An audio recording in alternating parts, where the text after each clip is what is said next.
The rifle cracked through the blizzard like a broken church bell, and a woman screamed where no woman should have been alone in the winter mountains. On the edge of Christmas Eve, Matthew Garrett lowered the Winchester too late. Snow and wind swallowed the echo, but not the truth already crushing his chest. He ran toward the sound. She lay beneath the pines, dark hair spilled across the snow, buckskin torn at the thigh where blood burned red against white.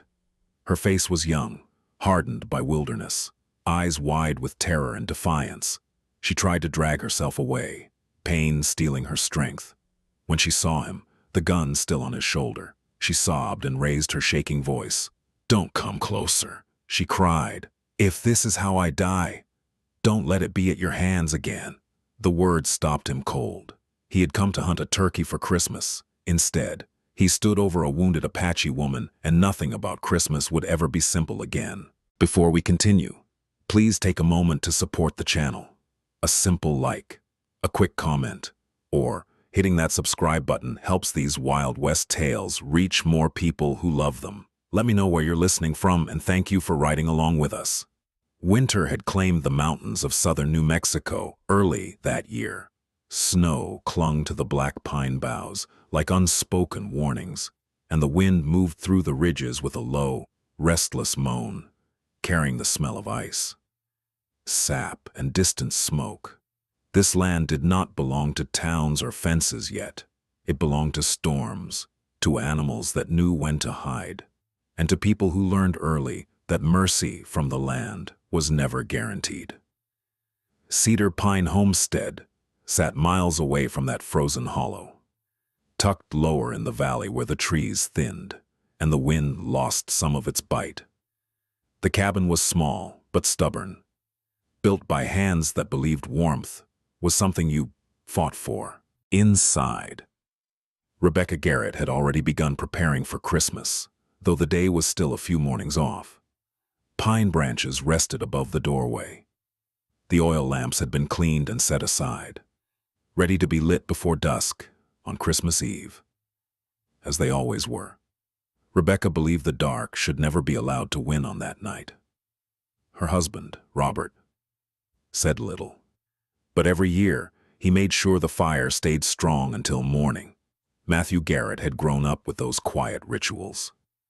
He had learned that Christmas was not about abundance, but about returning home, returning whole, returning with something in your hands that proved you had endured another year. That was why he had taken his rifle and gone into the mountains despite the weather.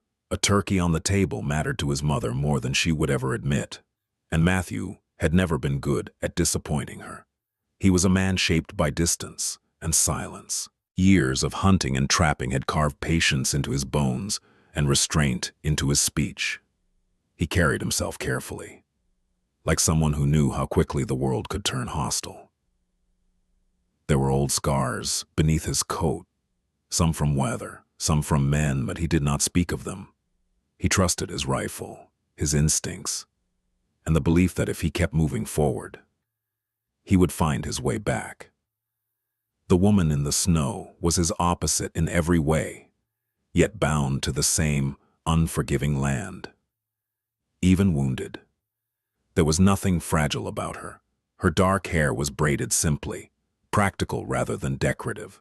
The buckskin she wore was worn thin in places, mended with skill, meant for movement, not display. Her eyes, dark and sharp, despite pain, missed nothing. Fear lived there now. Yes, but so did something older and harder, the instinct to survive at any cost. She had not screamed for help. She had screamed because pain demanded it, because life had been torn open without warning. And now, as snow continued to fall around them, two lives that had never been meant to cross stood bound together by a single shot fired in a Christmas storm. One man carrying guilt, one woman bleeding into the earth, and the mountains watching without judgment. The storm did not ease when Matthew reached her. Snow kept falling in thick, slanted sheets, driven sideways by the wind, blurring the edges of the world until there was nothing left but white, breath, and pain. She lay half-curled against the roots of a pine, one knee bent at an unnatural angle. Blood darkening the snow beneath her, She saw him immediately. Matthew stopped several paces away. Slowly, deliberately, he slid the Winchester from his shoulder and laid it on the ground, pushing it farther away with the toe of his boot. Then he raised both hands. Empty, his chest tight with the knowledge that no gesture could undo what he had done. "I didn't see you," he said, his voice rough, nearly torn apart by the wind. "I thought it was an animal." Her jaw tightened. She didn't answer. One hand was pressed hard against her thigh, fingers slick with blood, knuckles white with the effort of staying conscious. The other dug into the snow, as if she might still pull herself backward, away from him, away from the man with the gun. When he took a single step closer, she flinched sharply, a broken sound tearing from her throat. Tears welled despite her effort to hold them back, streaking down her cheeks and freezing almost at once. "Stay there," she said. Her English was clear, but strained, every word forced through clenched teeth. "You've done enough." Matthew nodded at once and stopped. "You're bleeding badly," he said. "If I don't bind it, you won't make it through the night." Her lips pressed together. She shook her head once, stubborn even now. Then another wave of pain hit her, and she gasped despite herself, shoulders trembling. She tried to swallow the sound, to keep her dignity, but tears slipped free anyway, silent and relentless. Matthew knelt slowly, keeping his distance. "I won't touch you unless you say so," he said. "I'll do it slow, and if you tell me to stop, I will." She looked at him then, not at the rifle, not at the snow, but at his face. Her eyes were dark and fierce even through pain, searching, measuring. Finally, she gave a small, reluctant nod. "Be quick," she said, "and don't stand behind me." "I won't," he promised. He cut strips from the lining of his coat, hands shaking as he worked. When he pressed the cloth to her wound, she sucked in a sharp breath and turned her face away, jaw clenched hard enough to tremble. She made no sound, but the tears kept coming, slipping down her temples into her hair, her body fighting between endurance and agony. Matthew's throat tightened. "I'm sorry," he said quietly, again and again, not expecting forgiveness, only needing to say it. She didn't answer. She stared at the trees, breathing through the pain in shallow, measured pulls, refusing to break. When the bleeding finally slowed, her shoulders sagged slightly, the tension easing just enough to reveal how badly she was shaking from cold. "What's your name?" he asked, desperate to keep her awake. "Nayeli," she said after a moment. "I'm Matthew. Matthew Garrett." She acknowledged the name with nothing more than a blink. "You can't stay here," he said. "I've got a camp not far. Fire, shelter. If you try to wait this storm out, I can walk," she said immediately, trying to shift her weight. The moment she did, pain ripped through her again. She cried out despite herself and collapsed back into the snow, breath breaking, tears spilling freely now. The truth was undeniable. Matthew crouched lower, careful not to crowd her. "You can't," he said gently. "And if you try, you'll bleed again. I can carry you." Her head snapped up. "No, I'll ask. Before I touch you," he said. "I'll walk slow, and I'll put you down the moment you say so." She shook her head, panic flashing through her eyes. The idea of being lifted by him, of surrendering that much control, terrified her more than the cold. She wiped angrily at her tears, furious with herself for crying. But the wind howled louder, snow gathered on her lashes. The cold crept deeper. "If you leave me," she said hoarsely, "the storm will finish what you started." "I'm not leaving," Matthew said at once. Silence stretched between them, heavy and final. At last, Nayeli closed her eyes, just for a second, as if letting go of something she had been holding too tightly. "All right," she said quietly, "but only because there is no other way." Matthew nodded. "Careful, reverent. I swear I'll get you there." And as the storm closed in around them, Nayeli made the hardest choice of the night: not to fight, not to flee, but to trust. because the cold had left her no other mercy. The camp survived the storm by inches. Matthew carried Nayeli the rest of the way through the night, his boots breaking through drifts already filling in behind them. He did not hurry, did not stumble. Each step was deliberate, paced to her breathing, to the way her fingers clenched weakly in his coat whenever pain surged through her leg. When he finally lowered her beside the fire, dawn was still hours away, and the wind had not yet loosened its grip on the mountains. For the first day, Nayeli drifted in and out of waking. Matthew stayed close, never crowding her, never turning his back for long.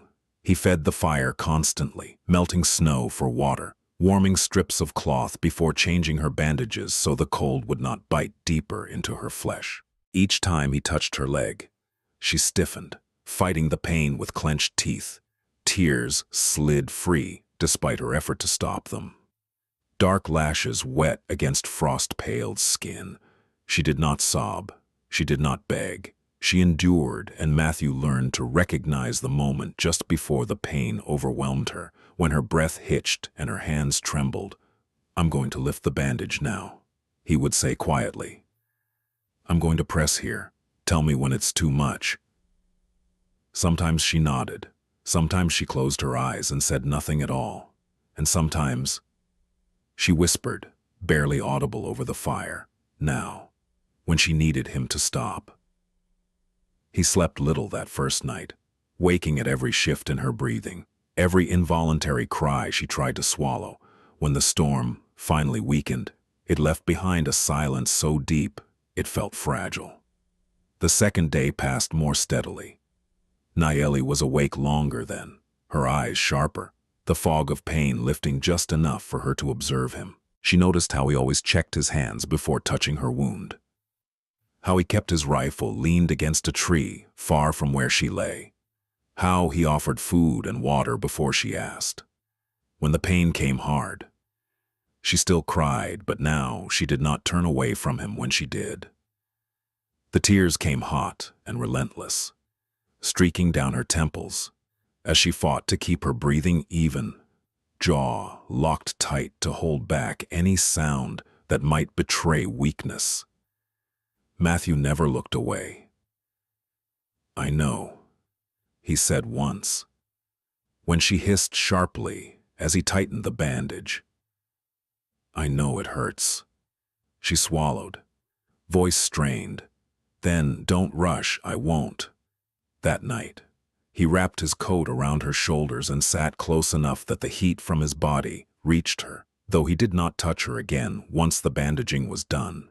Snow fell lightly, no longer violent, settling into the quiet like ash.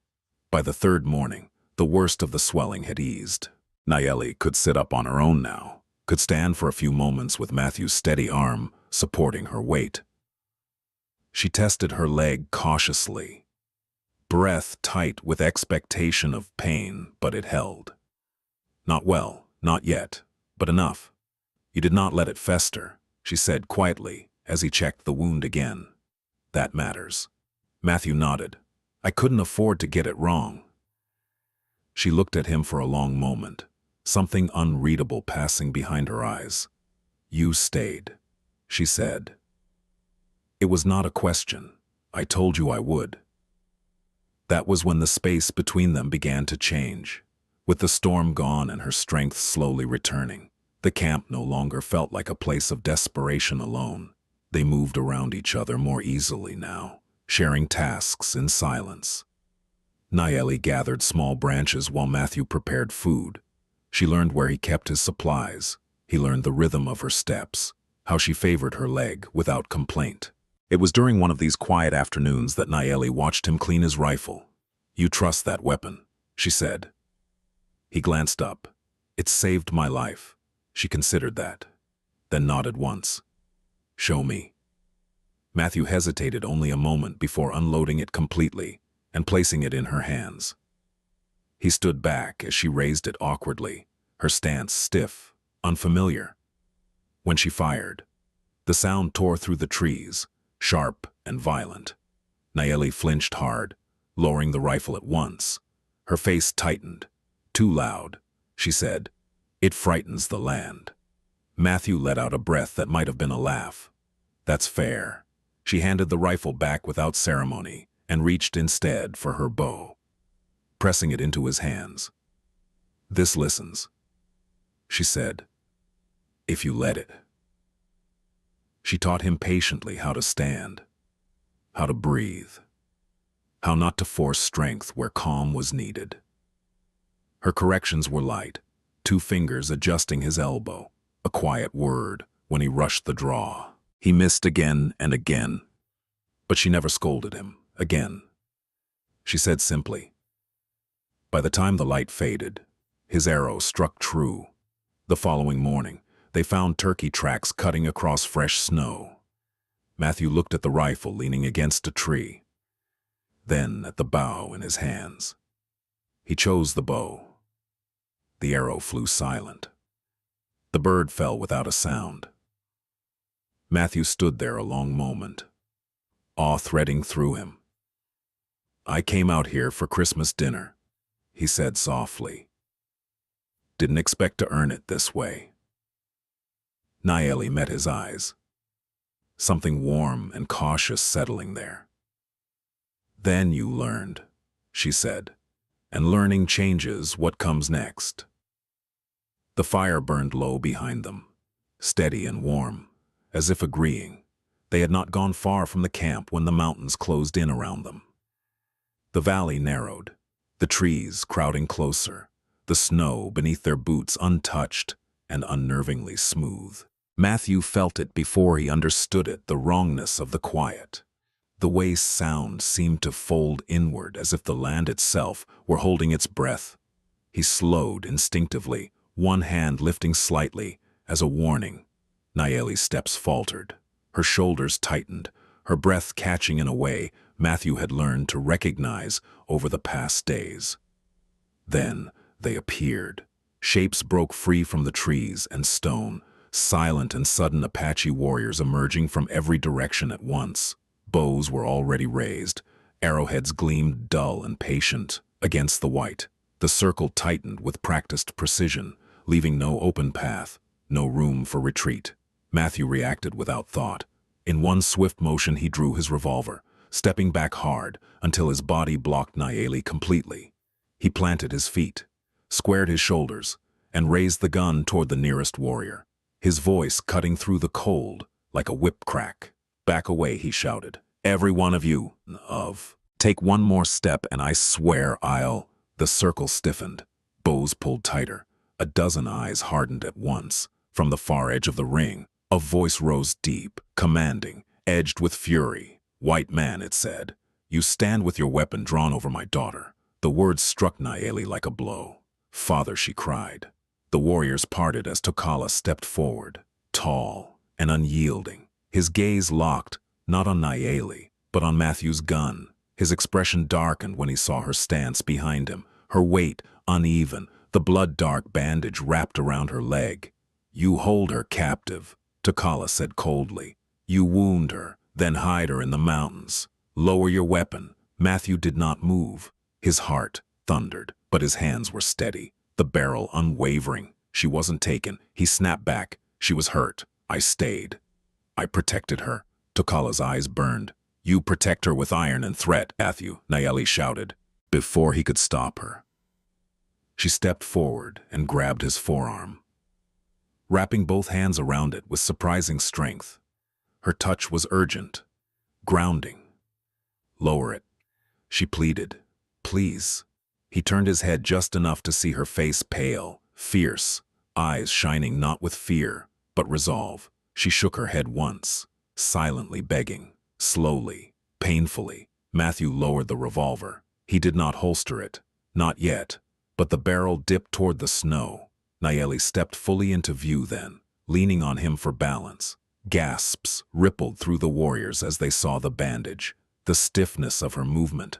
Tokala strode forward, fury breaking through his composure. You are wounded. Yes, Nayeli said, breath tight. But I live. Who did this to you? Tokala demanded, his eyes never leaving Matthew. I did, Matthew said before she could speak. By mistake. Hunting. I thought... He stopped, jaw tightening. I was wrong.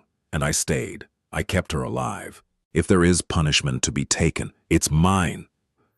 A murmur surged through the warriors, sharp and dangerous. Tokala stepped closer, until only a few paces separated them. You think staying earns forgiveness? No, Matthew said. I think leaving would have earned death. The wind stirred between them, carrying snow and breath, and the weight of too many wrongs. Nayeli raised her voice, steady despite the tremor in her body. He did not bind me. He did not threaten me. He asked before every touch. He fed me before himself. When the pain came, he stayed awake so I would not be alone. Tokala's gaze flicked to her, conflict breaking across his features. I chose to walk with him. Nayeli continued, and I choose again now. Silence fell thick, fragile, at last. Tokala lifted a hand. The bows lowered, inch by inch. Matthew exhaled slowly and holstered his revolver. The click, loud in the stillness. You invite her into your home, Tokala said, after spilling her blood. Matthew met his eyes. I invite her to my family's table, for Christmas, not as debt paid, but as a chance to make something right. Tokala studied him for a long moment, then turned to Nayeli. You would go. She nodded. Yes. I want to see this light he speaks of. I want to choose peace. The chief closed his eyes briefly, then opened them again. Then you will go, he said, but know this, your life will answer for hers. Matthew inclined his head. That's fair. The warriors stepped back, the circle breaking at last. Nayeli's hand tightened in Matthew's sleeve as the mountains released their hold. Together, they turned toward the valley, toward warmth, toward Christmas light, and toward a forgiveness that would not come easily, but had finally been allowed to begin. The forest did not rush them after the warriors withdrew. It seemed to settle, as if the land itself needed a moment to breathe again. Matthew walked a few paces ahead now, slower than before. One eye always on the ground, the other on the space ahead. His hand did not stray far from his holster, but it no longer hovered there in readiness. The danger had not vanished, it had simply stepped back. Nayeli moved beside him, leaning lightly on the support he had fashioned, her steps careful, measured. Each time she faltered, he adjusted his pace without a word. Neither spoke for a long while. What had passed between him and Tokala weighed heavily, not as fear, but as responsibility. Matthew replayed the moment he had drawn his gun, the raw instinct to shield her, the certainty that he would rather take the arrows himself than watch her fall again. The realization unsettled him more than the confrontation itself. Nayeli felt the change in him. You did not have to stand that way, she said softly at last. Yes, he replied. I did. She studied him, the corner of her mouth lifting faintly. Then you understand what you offered my father. They followed the slope downward. As the trees thinned and the wind softened, the air grew less sharp, carrying with it the faint, distant smell of smoke, human smoke, not wildfire. Matthew recognized it instantly. Cedar pine is close, he said. They crested a low rise, and there it was. The homestead sat tucked against the edge of the trees, modest and stubborn, smoke curling from the chimney in a thin gray ribbon. Lamps glowed in the windows, warm and steady, their light spilling softly onto the snow-packed yard, against the darkening sky. The sight struck Matthew harder than he expected. He had not known how deeply he had needed to see that light until it was there. Nayeli slowed, her gaze fixed on the house. It looks awake, she said. My mother believes the light should never go out on Christmas Eve. Matthew answered. She says it's how you tell the world you're still here. They had taken only a few more steps when the front door opened.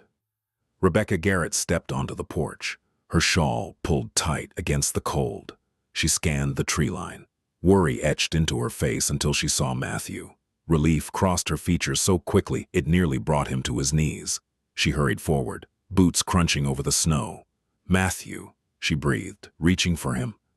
Her hands cupped his face, cold fingers firm, searching him for injury. "I knew you'd come back. I'm sorry I worried you," he said quietly. Then her eyes shifted. She saw Nayeli standing a little behind him, pale with fatigue, leaning on a branch support, her leg bound thickly beneath the buckskin. Rebecca did not recoil. She did not ask questions. She simply moved. "Oh," she said softly, stepping closer. "You're hurt." Nayeli stiffened by instinct, uncertain. Matthew felt it and spoke at once. "Her name is Nayeli. She needs warmth." That was enough. Rebecca laid a hand over Nayeli's, her touch gentle but sure. Then, "Come inside," she said. "No one stands in the cold on Christmas." From the doorway, Robert Garrett watched in silence, his expression unreadable. When Matthew met his eyes, Robert gave a single nod and acknowledgement, not of explanations, but of choices made, and stood by.